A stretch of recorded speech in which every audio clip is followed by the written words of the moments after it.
Gracias, caballeros. Muy interesante el tema. Os he de decir respecto al comentario que hacíais a última hora de los grupos indies, que sabéis que como el evento está en los dos tracks simultáneos es complicado, pero, Jota, Iván, les he dicho que dejen cerrado el estar un rato y que se vengan para acá. Yo creo que si te va bien ahora, nos llenaré por la sala con los indies, porque es que, claro, no se puede estar en los dos sitios a la vez, es complicado. Gracias por vuestra charla. Y ahora, continuando con el track de profesional específico para el tema del Game Lab, tenemos a David Polfeldt. Thank you for coming, David. It's a pleasure to having you here. David es un profesional de la industria con muchos años. ¿Me estoy equivocando? ¿Puede ser que no? Con mucha experiencia, because I'm thinking in the two idioms, and you are the author of the book. What is the name of the book? The Dream Architect. Adventures in the Game Industry. Es un nombre perfecto it's a perfect name for the thing we have to talk about today. Este libro, I will translate it. Este libro lo hiciste específicamente orientado a la juventud para que tuviesen este ánimo emprendedor y tuviesen éxito en desarrollo de juegos en la industria. So you wrote this book because you want that young entrepreneurs have a good point for having success on the industry and also achieving good jobs and creating startups. I talk a little bit about it, but I wrote the book because it didn't really exist. It's the book about the people who started working in the game industry when it was really just a basement job for fans, and then the long journey we did. So I'm using myself as an illustration, but it's more the story of the birth of an industry. Perfect. So thank you very much for coming today, and the stage is yours. Thank you very much. I just need to make sure I'm Yeah. ¿Podemos cambiar la pantalla, por favor? Yeah. Super. All right. Okay. Hello, everyone.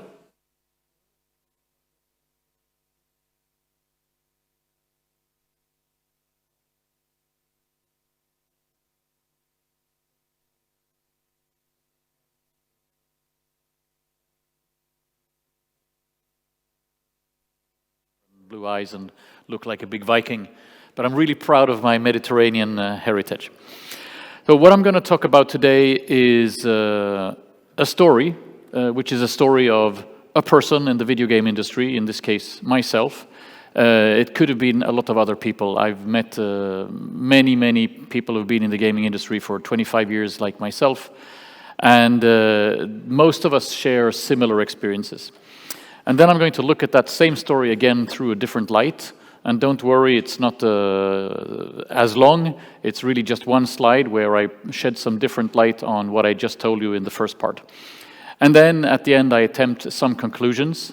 Hopefully, the conclusions will help. My aim here is to inspire a young game developer to start their own studio and to make amazing games. So my story starts here. This is me. I'm in art school. I'm around 23, and my dream was to become a painter.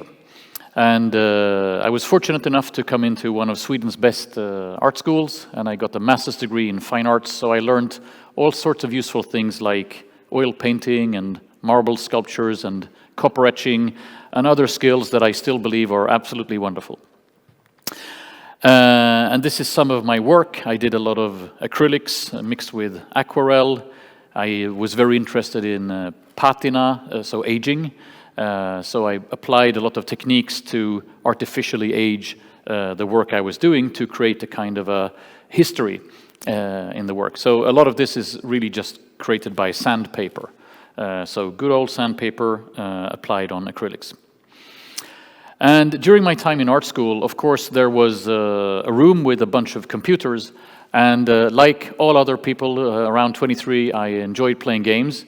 And the game I played the most is this one. I don't know if you recognize it, but this is Warcraft, the original game that then later became World of Warcraft. But this is way before then. And we played a lot of Warcraft, and we had a lot of fun. And around 1996, when I took my exam, I left school, I had a great time, I was living in Stockholm, I was in love, and things were great. But around 1996, Stockholm was hit by the IT industry. And in Sweden, it was actually called the IT miracle for a few years, when companies started popping up everywhere. People became millionaires. Suddenly, 24-year-olds had Ferraris and a pool table in their living room, and it was crazy times. During this time, it dawned upon me that digital is incredibly important, because I'd been trained in all of these old school techniques, but digital was really a revolution. So I joined a small company, a web company, and while we were doing a lot of stuff there, I got a little bit into management, and I started helping people become successful, and I was the responsible guy on the team. But one thing we did, mostly for fun, was we made a computer game.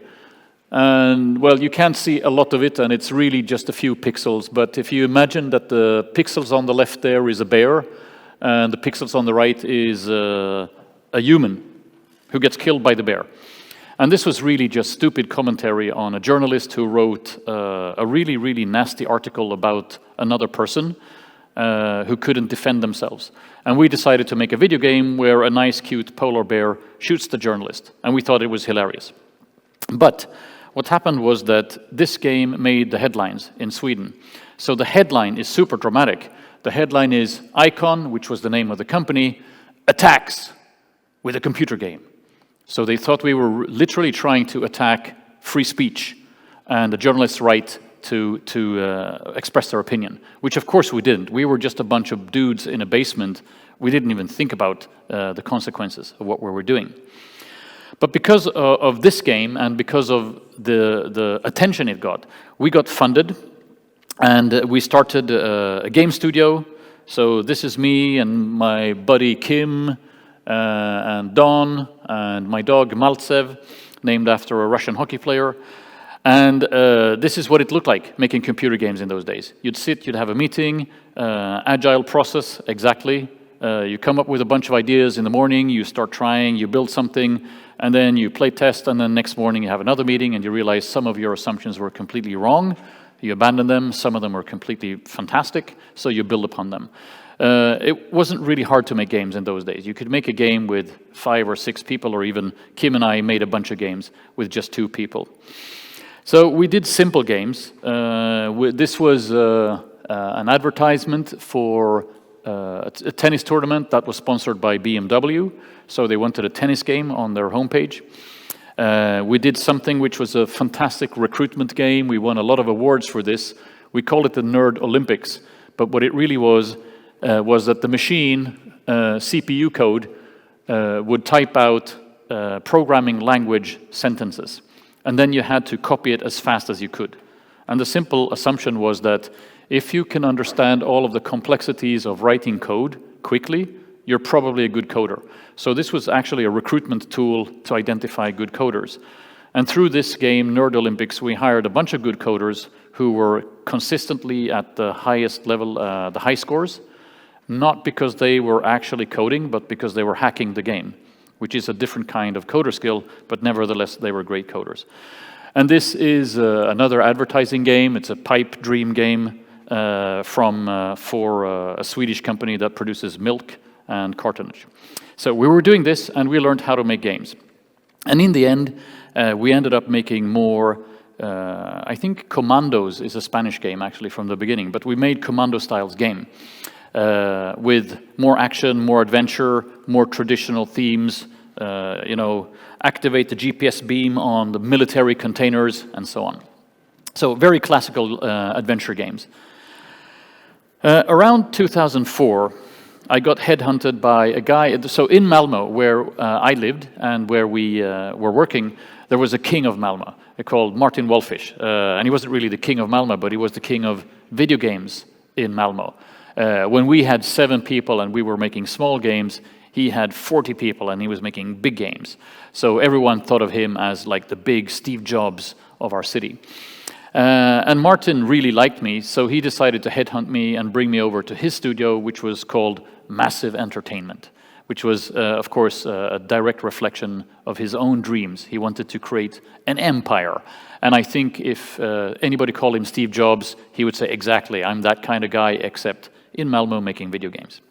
And this is from Los Angeles, because Martin was always traveling all over the world, getting funding and meeting people and doing interesting things. So here I am, finally with a cool gang. That's me in the middle, the producer to the left, the creative director, and then a tester, and then a communications guy called Martin, who I worked with for many, many years.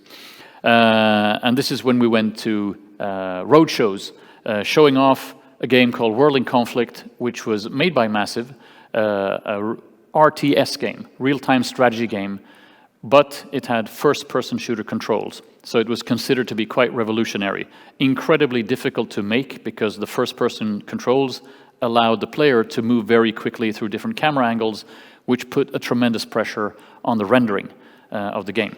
But it also gave you access to the battlefield in a way that traditional RTS games with the isometric view didn't do. And this is, nowadays, if you Google it, it's considered to be one of the classic real-time strategy games. And we won lots and lots of awards for this. And then we went on and we released Whirling Conflict 2, which was called Soviet Assault, which was, generally speaking, a massive improvement over the first one. And we pushed the rendering even further, just building our own engine. Around 2008, though, we got acquired by Ubisoft. And we were still kind of a, I would say a very homemade studio when we were acquired by Ubisoft. And Ubisoft expected us to perform miracles, to grow even further. And I was promoted to managing director of the studio. We were 90 people at the time. And I didn't really want to change a lot that Martin had done. I thought he had good ideas and we really had a good studio. But I wanted to evolve beyond PC. I wanted to be able to make console games and mobile games. I wanted to evolve beyond one genre because up until that point, Massive had only done RTS games. And I wanted to learn new technologies. So what we did was we embarked on a long journey that I called the Ubisoft University, where we participated in the Assassin's Creed game called Revelations. We did some really crazy Pink Floyd stuff called the coma sequences of that game, very inspired by David Lynch and arty movies. And just like any arty movie, half of the audience absolutely hated it, and half of the audience absolutely loved it. So a bit of a controversial addition to Assassin's Creed that they never dared to do again because it provoked too much noise. But it taught us how Ubisoft Montreal were making games. It taught us how Ubisoft runs a game through their milestones. And we discovered a new engine called Anvil, which is the engine for every Assassin's Creed game. After that, we went on to do Far Cry 3. And on this one, we had a shared lead role with Ubisoft Montreal, another engine called Dunia, another genre, first-person shooter, very dramatic game, pretty violent, but very interesting narrative juxtaposition between paradise and nightmares. A lot of interesting ideas that went into this game, and we're really proud of our contribution to it. And in particular, I think we developed the engine Dunia so that it was much, much more powerful in its rendering capacity. So these complicated open worlds, which is a Far Cry game, actually managed to look and stay beautiful no matter what the gamer did. And then finally came our big moment when we were allowed to do our own game. So we released a game called The Division, in the Tom Clancy brand. The Division 1, which is about a pandemic that hits right on Manhattan, and everybody tries to abandon Manhattan, but the bridges are closed off, and the people around Manhattan are forced to stay. So the Division 1 game is really just about surviving on Manhattan and trying to establish some kind of order and some kind of meaning. And it asked really interesting questions about who is the sheriff, who is in charge, what do you do, who is responsible? There's no food, people are afraid, they can't leave, they have weapons. What's going to happen? And actually, this was a deep dive into research for us. We worked a lot with American emergency companies, the FEMA, which is the government emergency agency, and so on, to understand what do you expect from a scenario like this.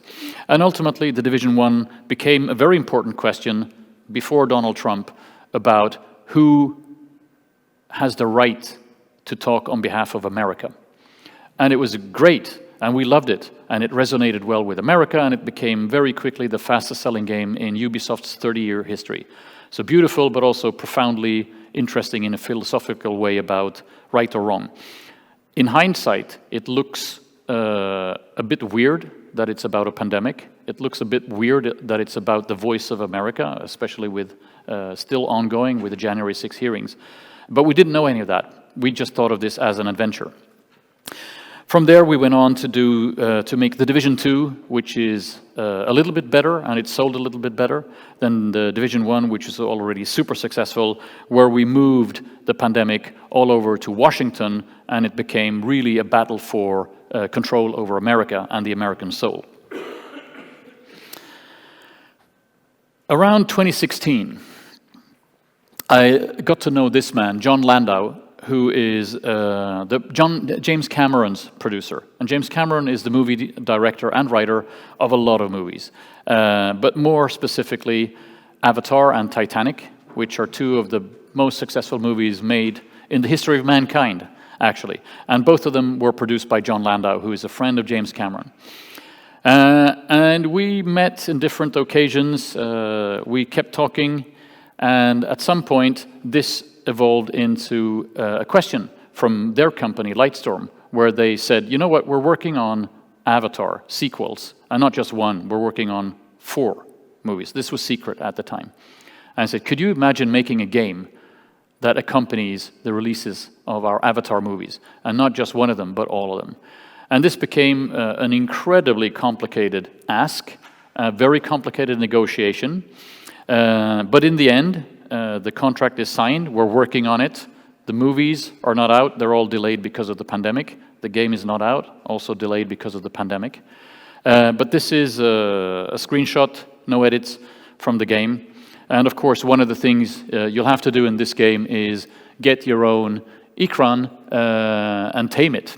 So this is the Tamagotchi part of the game. And then you can imagine a Pandora game. And the beauty is that we're working directly with James Cameron's team on creating the game, because the game is not going to be a copy of the movie. The game is going to be the player's version of Pandora and about the player, not about the characters from the movies. From there, we went on and signed another contract with Lucasfilm.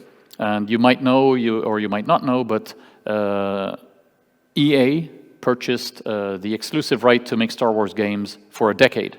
But that decade is very near its end now, and Lucasfilm wanted to explore other opportunities with other studios, and they chose us to build a Star Wars game. So nothing has been revealed about this game yet, so I'm not going to show you anything, but if you're a Star Wars fan, you're going to love it.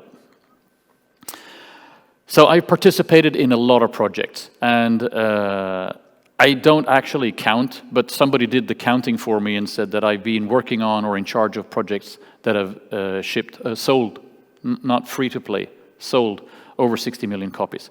So yes, I think I made it, from the basement to where I am today.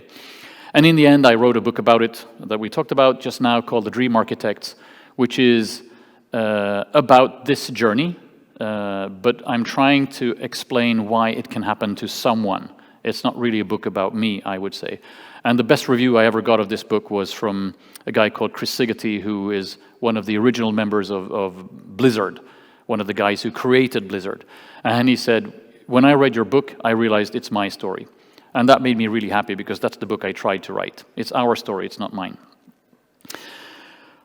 Okay, so I promised you we're going to look at this story once again from a different light. And what I just said is I have a fantastic career. I realized that digital was the future. I focused on management, You can read it. Hopefully you recognize it from the presentation. I was headhunted. I shipped a legendary game, and so on. Now, what's wrong with this picture is that it looks like I had a master plan. It looks very straightforward. It looks like I knew exactly what I was doing. And if I told this story to the 22-year-old version of myself, the 22-year-old would think, oh my God, there's no way I can do that. That guy is in a different league. But that's the wrong conclusion. And to help you understand that nothing is straightforward, I didn't have a master plan. A lot of this is luck or random or accidental. I want to add some perspective on what looks like a straightforward, perfect CV. So, let's begin with realize that digital was the future. This sounds like I was really clever, right? I came out of art school, I spotted a trend, and I jumped on the trend just in time. But the reality is this: I couldn't afford to be an artist. My only dream was to be an artist. I wanted to paint, I wanted to draw, I wanted to do copper stuff, and so on. And I was in love with a girl who also had no money. So together as a couple, we literally couldn't survive. And Stockholm is an expensive city, so we decided we needed to find a job, or at least one of us needed to find a job. I didn't care what job it could have been. It could have been in a restaurant, I could have been, in a factory, I could have been, making bricks for whatever I knew. The only reason I needed a job was to survive so I could continue dreaming about being an artist. By accident, I happened to find a job in a web agency for the simple reason that in the mid-90s, everyone in Stockholm could find a job in a web agency. It didn't matter if you knew anything. Everybody got hired. It was just crazy. So I didn't realize that digital was the future. This is just, I can say that afterwards, but all I needed was a job. I focused on management. Cool, right? I learned how to get programmers and artists to work together. The truth is that in the mid-90s, it was incredibly boring to make websites. You cannot imagine how stupid the internet was in the mid-90s. It was horrible. You couldn't do a thing. And for me, coming from art school with a master's degree, and the human eye can see millions of colors, to be reduced to this, the Netscape palette, those were the only colors that worked on the internet. So out of this bullshit palette, you had to create something. We had no frames, it was just awful. So I was trying to make websites with these very, very primitive tools, and I thought, wow, this is horrible. I hate it. I don't want to be an art director in an industry where this is, the color palette. So because I couldn't fathom doing horrible websites, I decided I need to pretend I can do something else at work. And that's why I started getting interested in management, because I hated websites. So I said I created a video game for fun. That's true. I made the headlines, which is also true. I got funded, which is true. But the truth is, this was a very, very, very bad moment for me. We looked like we were directly attacking free speech, and I practically got fired from the web agency for doing it. And for a while, I was persona non grata. Nobody wanted to touch me after doing that game, even though people were like, oh, that was kind of funny, and people overreacted, but I can't do any business with you, man. You're just tainted. So that was a very, very bad time for me. I told you we learned everything about production from that picture at the coffee table, or at the kitchen table. Yes, we did learn everything about production, but the truth is that during all of those years, we never made any money. We were we charged too little, we spent too much time, we forgot things, we weren't great at production. This was a company that lost money for 3 or 4 years on a row. So I can claim in hindsight that it was a brilliant move of me learning how to make games, but the truth is, I was a very, very bad businessman. I didn't know how to run a studio. Did I get headhunted by Massive? I kind of did, but Martin was just a guy I bumped into, and we used to have lunch together. I didn't literally get headhunted. Once I'd managed to not make money for a bunch of years, he said, well, maybe you should work for me, and I did. I got promoted to studio manager when we were acquired by Ubisoft. Also true, but there's also another truth to that, which is that the only reason they needed a new managing director was that Martin suddenly, to everyone's surprise, decided to leave. So when we were acquired by Ubisoft, he said, that's it, I'm out.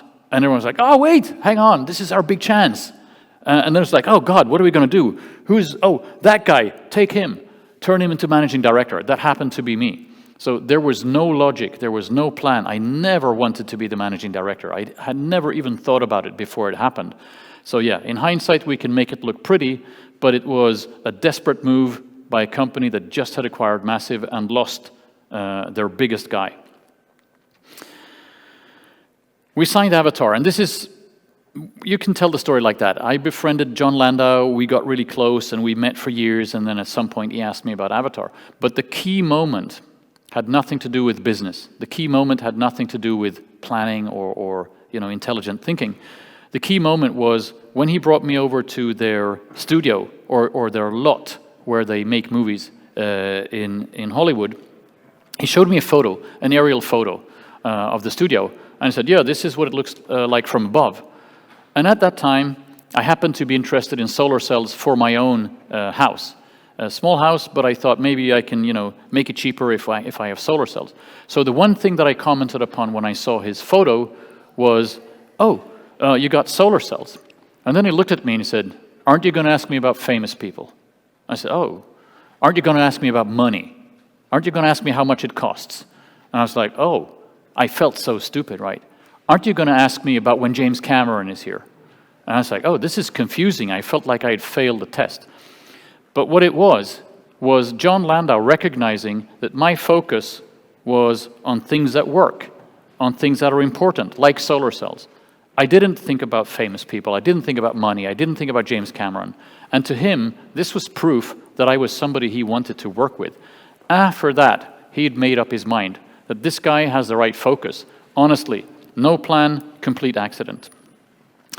Then we signed Star Wars, and this sounds so straightforward, but what really happened was that we were billions of miles away from something very important that happened, which was that Disney, the Walt Disney Company, acquired Fox Entertainment. This had absolutely nothing to do with me, zero. And maybe it wouldn't have had anything to do with me until Disney Interactive suddenly realized, oh, we now have an Avatar game somewhere that is made by some people in Sweden. Okay, let's go and see what that is. So they came and saw and said, this is not really a game we've signed or that we wanted, and we don't know who you are. We were not part of the choice, but apparently we now got this Avatar Frontiers of Pandora game in our laps. What are we going to do with that? And we showed them the game, and then they said, oh, this is actually pretty interesting. Could we do something more with you? And I said, as a joke, I said, give me Star Wars, because I've always been a Star Wars fan. And they just looked at me and said, we can make that happen. And then we did. But again, the events that made it happen are so far removed from me being brilliant or having a plan. There are coincidences, random moments, chances that appear in front of you, and a billion false starts that are not even listed here. I have more false starts and fails than I'm listing here. And then in the end, the hero of our story goes and writes a book about video games and gets it published by one of the best publishers in the world. How come? Well, because I was super depressed. What happened to me after working for 17 years, really hard, building the studio from 90 people to 800, having our own engine, having 3 AAA projects, The Division, Star Wars, and Avatar, was that in the end, I went home and I felt unhappy. It didn't do what I thought it would do to me as a human. I thought, once I've accomplished all of these things, I'm going to feel great. I'm going to feel so good about myself. Truth is, I wasn't. I felt empty. I had moments when I blacked out, when the only thing I could think about was vacuum, nothing, just perpetual blackness. It was so weird. I was in the kitchen, chopping tomatoes, cooking food, and then suddenly I just stopped, and everything became black. It was super scary, and sometimes it lasted only like 2 seconds, and sometimes it lasted 4 minutes, but it was terrifying. I was just falling into a black hole, and I didn't know what was happening. So in order to try to understand what was happening to me, I started to write, and I went back to the beginning. Why did I even stop painting, honestly? Why did I even make websites? Why did I become a manager? All of these questions, I needed to understand them for myself because my choices had taken me to a place where I was unhappy. In the end, and if you read the book, spoiler, I realized that what I like about my journey is that I've always been on the move and I've always been curious. That makes me happy. What I didn't like was that I've taken everything I love and turned it into a duty. And I realized at some point when I was working 60 hours a week and we were looking successful from the outside, and one of those coaches that you have in management came in and she said, yeah, but are you having fun? And I was like, fun? Fun has got nothing to do with it. I have to ship, I have to deliver, I've got stuff to do. Look at my list of important things that I'm going to address. And I realized fun doesn't even count. It could be 0 or it could be 100, but the person I'd become didn't care. That's why I wrote the book. So the book helped me because the book made me realize I don't want to be that person. So in January this year, I handed in my resignation to Massive after 17 years, beginning on July 1st, very recently. I'm now my own person. I do whatever I like. I'm back to where I started. I have very little money, but I'm a traveling artist, and I'm doing the things that I enjoy. Number one on my list is work with people you like. That's the most important thing for me now. So is it freedom or is it insanity? I don't know. I can come back in 5 years and tell you. Right now, I don't know, but it's life. I'm alive, and that makes me happy. So if some of it was method, and some of it was duty, and some of it was inspiration, some of it was sheer luck or accidental, what are my conclusions? The first conclusion is something I learned in art school. In art school, I had a professor who'd say, "Embrace the magical well." And I was like, okay, he's like Gandalf, in Tolkien. He's crazy. No, embrace it, embrace the magical well. And we were all like, what do you mean, dude? But what he meant was that inside of every human, we get excited by some things. Some things blossom in our stomach. We get attracted to it. If it's a color, or if it's a shape, or if it's a movie, or if it's a book, or if it's a line, it doesn't matter. It tickles for you specifically. That is your magical well. And what he meant was, if you feel it, if you feel the pulse, suddenly you get excited, like, oh, I can't stop thinking about this piece of paper, or whatever it is, then explore it, go to it, accept that it is important. Don't doubt it. It's genuine and it comes from inside and it's important to you. So you should use that. And I've done this a lot in my life. Sometimes I just start doing things and I don't know anything except that it makes it tickle for me. I get excited, I get a pulse. And again, I don't know. I don't have direction. It's just the magical well and I'm taught to embrace it. So I go there and at some point I discover, nothing, rubbish. All I created was rubbish, waste. Next time I go there and it's like, oh, I met John Landau, which led to this, which led to this, which led to this. Fantastic. But I followed my instinct. Cool thing with magical well is that it's different for everyone. Once you go to your magical well, you're going to see that there's not a lot of competition. That is yours. And you can do something that nobody else can do with that because it's your genuine energy. And it's cool because if you try to compete with everyone, you're going to go insane and you're going to think about the wrong things. Trust your own magical well. Second thing is never burn any bridges. And I mean this in the social context. You meet people all of the time. All of the time. They are receptionists or they are, a server in a cafe or it's a producer for a Hollywood movie and so on. First of all, for your own sake, because you will enjoy your life more, treat everyone with respect and be nice. You're just going to color your own karma with good stuff. And you're going to live inside that karma. So for your own sake, be nice. It makes your life way better. But secondly, any one of those people you meet might be very important to you professionally one day, and you don't know in advance. And I've heard this story from other people. Like, I had this intern who I really hated my intern, and I was super abusive, and I told him to fuck off. Okay, good for you. 5 years later, you meet that same person, and it's now the lawyer who's responsible for the acquisition of your company. And they're like, I remember you. And you're like, oh, God, yes, I should have treated this person better at the time. But you won't know in advance. So the only business strategy is to treat everyone with respect and dignity. That's going to help you, and you're not going to know in advance. It's going to be a surprise. You're going to bump into people again, and they're going to remember, you were the one who were nice to me when I was nobody. It's like, I hope so. And this happens to me a lot now that I'm a little bit older, that people who are young and successful come to me and they say, I remember you. You were the only one who treated me with respect when I was a nobody with a dream. And I don't remember them. I just hope that my method was be nice all of the time. This is probably the thing that I've been best at. Never, ever, ever stop. Whatever you're doing, do more. If a project fails, start another one. If somebody steals your idea, have a new idea. If you hit your head in the wall, run in a different direction. Just keep moving. Move all of the time. Invest, take risk, chances. Bet on people, bet on projects, bet on your own ideas. Bet on 5 magical wells that turn out to be empty. But just keep on moving. Every morning, ask yourself, what am I doing to get closer to what I want to accomplish? And then do more of that. Don't wake up in the morning and ask yourself, what am I supposed to do? Or why don't cool things happen to me? Those are the wrong questions. The right question is, what are you doing to get closer to where you want to be every morning? Be curious. This is incredibly important because there is nothing in this universe that can be in only one way. Nothing. Everything always has a different story, new grayscale, other facets, other ways to look at it, different perspectives. You have to accept it. So when you start, or if somebody starts the sentence with, I think I know what this is, meh, mistake. You don't know.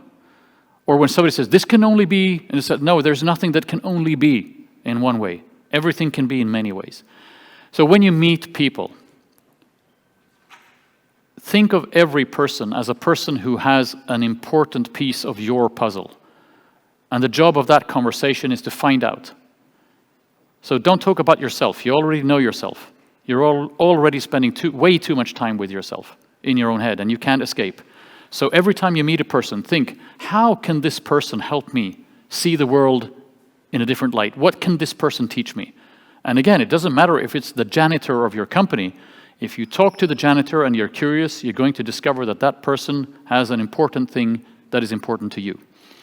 You don't know what it is in advance. You have to be curious. Just keep on trying, keep on moving. Compromise. This is very easy to say, never compromise. But here's the thing with compromise. Compromise are like little small demons. And they're really smart. And these small demons are going to find their way into your life no matter what you do. They're really good. So they'll creep in through the window or through the roof or through the floor or in your head, and they're going to force you to accept compromise at some point. That's okay. That's their job. But your job is not to make it easy. Your job is to wake up every morning and think, I don't compromise. It's not my job to introduce compromise. The job of introducing compromise is the job of the little trolls or the little demons, and they're pretty good at it. So they will find a way into my life no matter. But my job is to make it hard for them to come in. So when you have a meeting, when you discuss design or strategy or anything, start by saying, what would a fearless person do? What would a person who has no fear and no reason to compromise do? Those answers are the best answers you can have for your team. Also, very hard to follow up upon, because if you really make a fearless decision without compromise, you have a huge execution task. But that's a different story. How do we execute is not the same as how we dream. So I strongly encourage you to make it hard for compromise. It's going to find you anyway. Don't worry.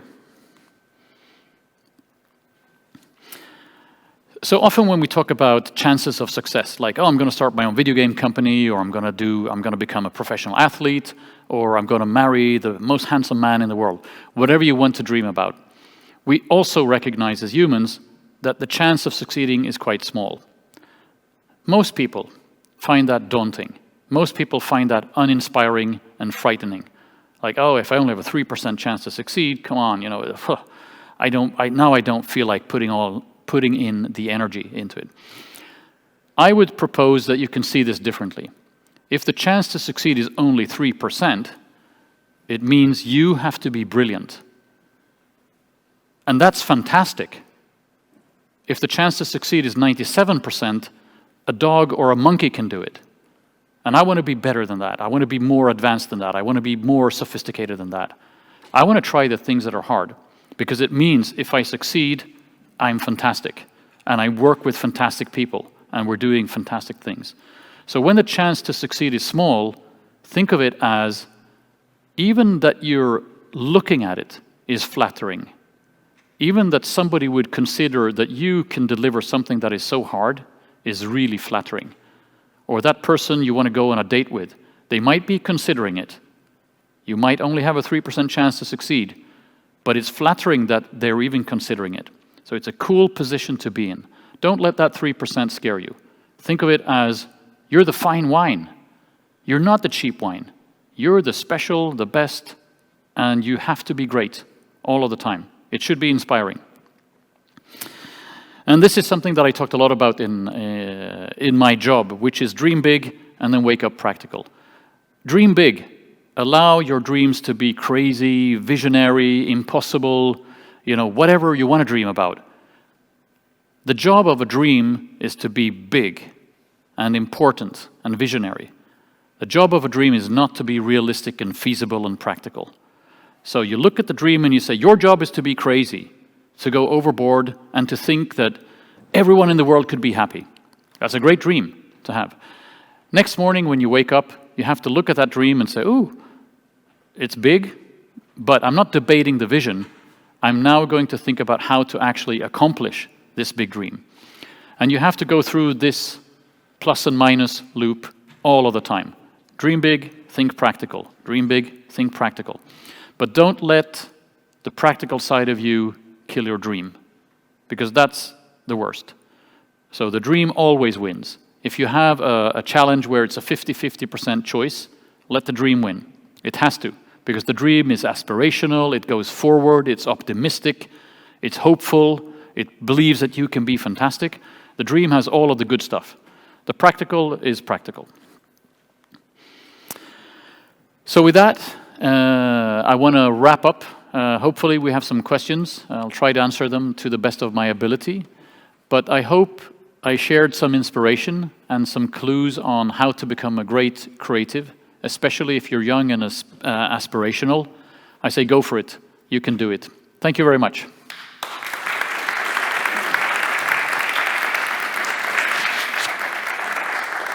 Thank you very much, David. Also, as we said before, yes, we have plenty of indie developers. Could you please raise your hand who are indie developers? Whoa, amazing! Yeah, so there you go. So you arrive a little bit later, but thank you for David and Jose, your masters, for bringing you here. And I hope you have listened at least the half of the presentation of David. Do you have any question? ¿Tenéis alguna pregunta para él? ¿Alguien se lanza? ¿Podías? No sé si tenemos micrófonos por arriba, pero dispara. A ver si tenemos el... What's the closest reality has come to your dream? Sorry, what's the... In your career, what's the closest reality has come to your dream? Good question. So I think you're asking when I was near to accomplish something that I dreamt about, right? Okay, I had a couple of moments like that were genuinely magical, when I felt like everything I ever dreamt about was actually happening. And one of them was not when we signed Star Wars, because that was a very practical moment with a lot of negotiation before, but the moment when I said, give me Star Wars, and they looked at me and they said, we can make it happen. That was like, poof, my whole stomach exploded with, flowers and heat. And I was like, oh my God, it's happening. And I knew it was happening. And I was right, it was happening. But it was such a surprise moment that I was like, I'll just throw it out there because I've dreamt about it since I was 9. And, I never thought it would happen, honestly, but it did. That was one of those moments. Another one, I think, is when we announced the Division 1 at E3 2013. We'd been in hiding for a long time, and a lot of people in Ubisoft didn't believe in us. The question inside Ubisoft was, are they just salespeople? Because they keep on making promises. And we were making promises. So we were very, very heavily doubted and challenged, and it was not a pretty atmosphere around that. And then when we came to E3, from the first second, it was the hit of E3. And within 2 minutes, we had Hideo Kojima come over to our booth, and he said, I want to see that. Or he didn't say that, his translator said it. He's very mysterious. But his translator said, Mr. Kojima would like to see your game. And I was like, oh God, Hideo Kojima. He would like to have a private showing, please. I'm like, oh my God. So the very first demo we did of E3, of the Division at E3 was for Hideo Kojima. And then everyone came. The press, the old hats, NVIDIA, Microsoft, Sony, Blizzard, DICE, everyone came and was like, God, what have you done, guys? It's amazing. So for 3 full days, we lived that dream where it seemed like we were the kings of the world. Then we went home, and then it was just a lot of hard work. But those 3 days I'll remember as those were great. And I think, honestly, just having my book signed, because I wasn't expecting it, really. I was writing it a lot for myself. And I got a phone call when I was walking the dog. I was like, oh, yeah, they want to sign you. You know, it's $100,000. And I was like, what? It came out of nowhere. And I think the coming out of nowhere element is important, because if you work, and then you just pass the finishing line, it's not a magical moment. It's really just exhaustion. But when it pops out of nowhere like a surprise, it's so rewarding, and you're not ready for it. So I mentioned those three maybe. Any more questions? You can ask in Spanish. Ivan will translate. Don't be shy. No seáis tímidos y tímidas. No seáis tímidos y tímidas porque es un día importante. Hi. Aprovechar. It's working? Yeah. Yeah. Cool. Do you have any tips for us indie developers when approaching a publisher? Yes. So this is a kind of a dance, right? If you have a game in production and you need a publisher, the first thing you need to do is show a lot more interest in them. Think of it as a date, and I mean that literally. Why would they want to work with you? Why would they want to see you? What do they already have in their portfolio? What do you think they're missing? And if you go to their website, probably they've written down some values or some ethics or some aspirational words that they claim are important. But think about it. Why? And then you position yourself at the first meeting in that light. Because if you figure out what they're looking for and what they might be missing and what they talk about as important to them, your pitch will be for the same game, but it will be put in a light that is respectful towards their needs. And this is where most artists in general, not just game developers, but musicians and painters, forget that if you want to have an audience, you have to show an interest in the audience. And you know, there are a lot of people who write music that nobody wants to listen to, which is probably fine if you want to be an avant-garde artist. But if you actually want to play at a big arena with a big audience, you have to pay attention to what the audience is interested in. And I consider that to be respect. The second part is always tell a story. Humans love stories. The human brain is wired to get attracted to stories, much more than presentations. A presentation is a kind of a practical version of a story. But think about your story. You know, what is exciting? What is the dramatic moment? When is there a plot twist? When do you intentionally create a cliffhanger? How do you plant all of these things in your presentation so that the publisher just can't stop listening? Some people call that manipulation, but that's wrong, because we are in the business of entertainment. We claim that we're entertaining. We claim that what we do is fun for other people. So we have to show it in the presentation or in the pitch. The pitch itself is a game. The pitch is an entertainment piece. The pitch needs to prove that you can be entertaining. You can deal with the cliffhanger. You can, plan the flow so that I just can't stop listening. It's very important. And you can try it out on people who are not the publisher in advance. Does this story work? Can I attract your attention for 25 minutes? And then usually you can read up on the people you will meet as well. If they're finance people, they're going to want to see numbers. If they are narrative people, they will want to talk character. So again, out of respect, adapt it to whom you're meeting, what they need, and then turn it into a story. One thing we did many times, this is a very simple trick, but it worked really well, was we brought physical objects to pitches. And we used them as surprises. So we were trying to pitch a sci-fi game that never happened, but the pitch was really successful. And we had the PowerPoint and we were doing the talking, and then suddenly a person brought in an object and put it on the table under a piece of cloth. And then we said, don't touch it. And everyone's like, well, what is this? What is this piece of cloth? What's happening? This is a bomb, or what's going on? It was mind-blowing to people. And then we removed the cloth, and inside a glass bowl, we had a 3D print of one of the main characters of the game. About this size, it cost us 2,000 euros to make, so it was horribly expensive. But the moment during the pitch was magical. People were like, oh my God, wow. And then we did, for another game, physical objects. And the reason physical objects are important is that it triggers the brain in a much more fundamental way than digital. This, we watch it and it's flat, right? But the physical object is different. It's tactile, we can smell it. It's important, the brain recognizes it as important immediately. So another thing we did was, we were trying to pitch like a big brand, like The Division, but not The Division. And we had this long timeline. And we had shown on the timeline, this could be a book, this could be another game, this could be a mobile game, this could be a movie. You know, this idea of building a franchise. But instead of just doing a PowerPoint with, you know, very, very small text, we printed this timeline on a giant piece of paper. And the effect we wanted to create was, we wanted to put it on the one end of the conference table, and then the creative director would say, this is the timeline. And it should roll all over to the other side of the conference table. And everyone would go, oh my God, wow, what a reveal. And what we discovered was that most paper has something that is called roll memory, which means that the fibers remember. So if you roll it, and you're like, it goes right back. So your effect is completely destroyed. You're like, no, okay, wait, I want to do... And then we had to go to a special printer, and we said, we want to print this on paper that has no roll memory. So the fibers don't remember. And then finally we got that effect, and fantastic. And they were like, oh my God, this is so awesome. You're so entertaining. Honestly, it had nothing to do with the game we were pitching.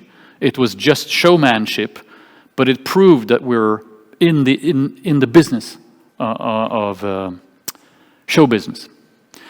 So those would be my tips. A bit random, but make it fun for the publisher. That's probably the summary.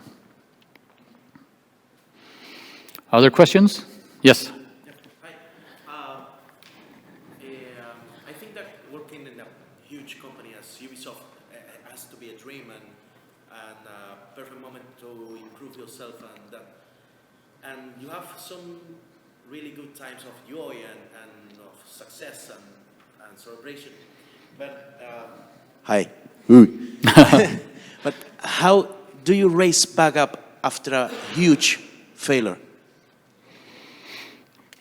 As a professional and as a human. Yeah, that's a very good question. How do you bounce back after failure? Because if you follow the advice I'm giving, you're going to have some big failures. You're going to dream big, and you're going to allow yourself to dream big, and you're going to move, and you're going to be curious, and you're going to try stuff, and just, you know, move, do, create all of the time. And then suddenly, bam, you hit a wall, and you feel so stupid. It's so embarrassing also that, you know, all of the stuff that I was turning into imagined reality in my head, now I look at it and I see how silly it was. So it's very tough, actually. It's very embarrassing. And the wrong strategy is to become more risk averse, which is the human strategy. Like, oh shit, that hurt. So next time I'm going to mitigate. I'm going to take less risk. I'm going to dream smaller dreams. I'm going to be much more careful. I'm not going to commit. I'm not going to tell everyone it's going to be great, and so on. But once you have done that, you have transformed yourself into a version that is gravitating toward your comfort zone. And comfort zone is stagnation. So never, ever, ever go to your comfort zone. That's when you stop living. You have to move out of your comfort zone and keep trying, which is very hard.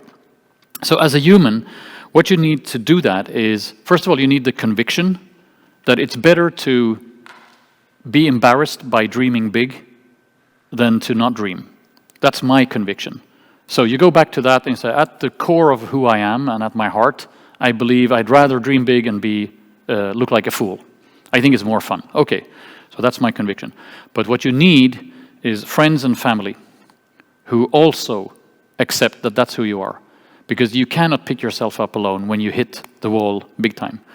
So you need colleagues who agree that, oh my God, that was painful, but you know what, I like you when you dream. I still like you like that. And maybe we can learn something from this, but we're going to keep on trying, we're going to keep on moving. And I think one of the things that helped me a lot was that I never believed that what I was doing at the moment was the one perfect thing I'm going to do in my life.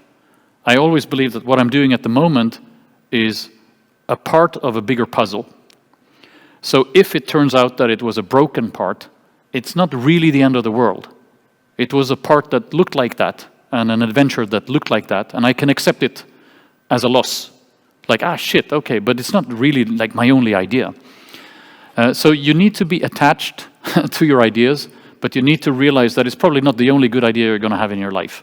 So when it fails, thank it for teaching you a lesson the hard way, and then say, thank you, that was horrible, but now I'm going to move on to something else. And the faster you can move on, the better it is. And I'll just elaborate on this one more second. I spoke to an elite athlete psychologist once, and she said, you know the difference between, so in Sweden ice hockey is big, and she said, you know the difference between a Swedish 17-year-old who makes it to the NHL in the US, or a Swedish 17-year-old who makes it to the 3rd division? I said, talent? No, he said, not at all. It's got nothing to do with talent. When they're 17, they're equally good. They're on par. And she said, the only difference that we can measure scientifically is their ability to bounce back. So we play in the same game, we lose, I feel horrible, you feel horrible, we go home and feel like we're useless. Next morning, I am still grumpy. I'm like, oh, fuck, I hate this, I hate losing. Jesus Christ, you know, that referee, remember when he did that? Shit, man, that asshole.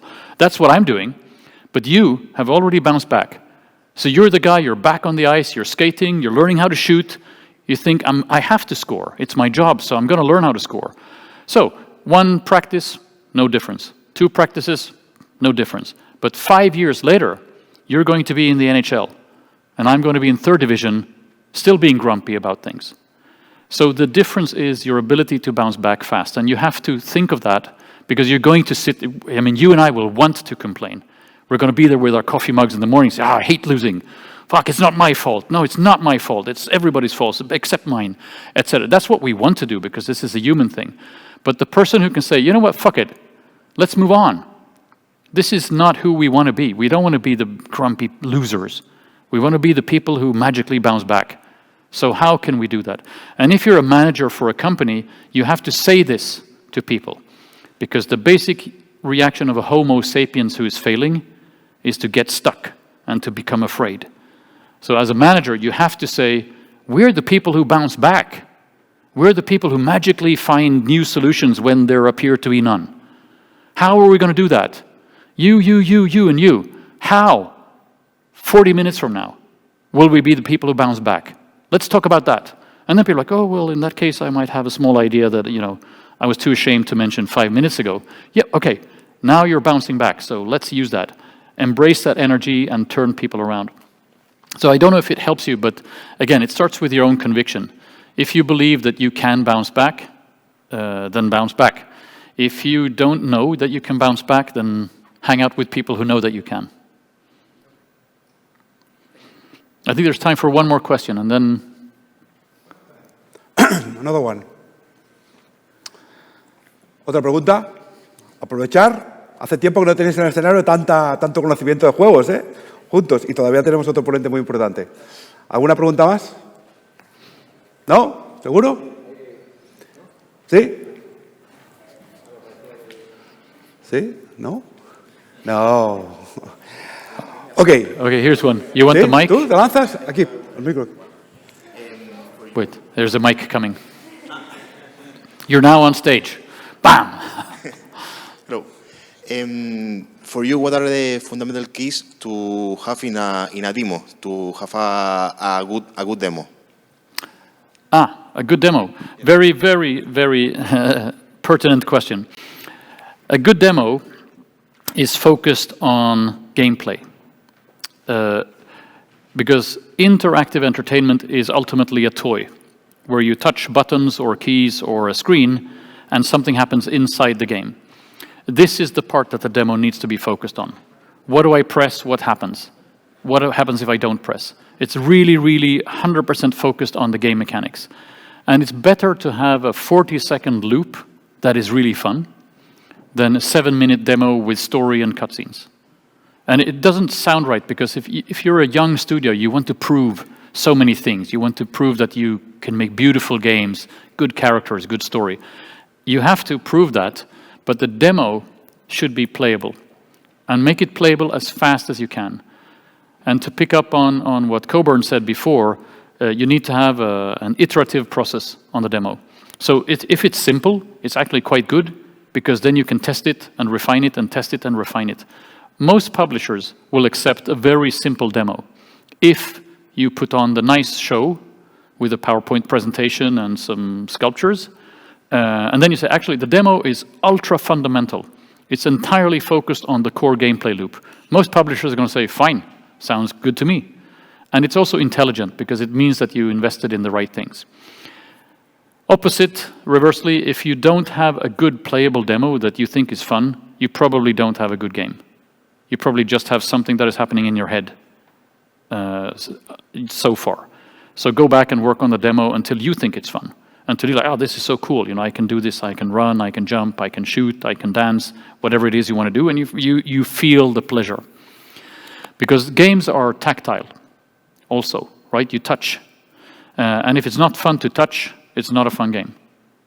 Then it's a movie or a book or something, or maybe just not ready. But gameplay first, and you can make demos with no graphics, just white boxes. The character can be, a monolith that moves like that. It's okay. Publishers will know that, well, all of that is cosmetics. The cosmetics we can add later. And don't be insecure about making it simple. You can have a pretty PowerPoint, and you can have a very raw game, and everyone will see what you're doing.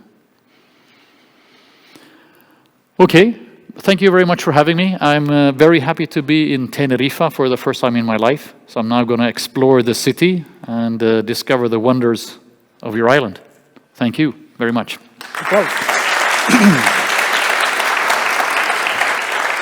Thank you very much, David, for your presentation and for sharing this amazing personal experience.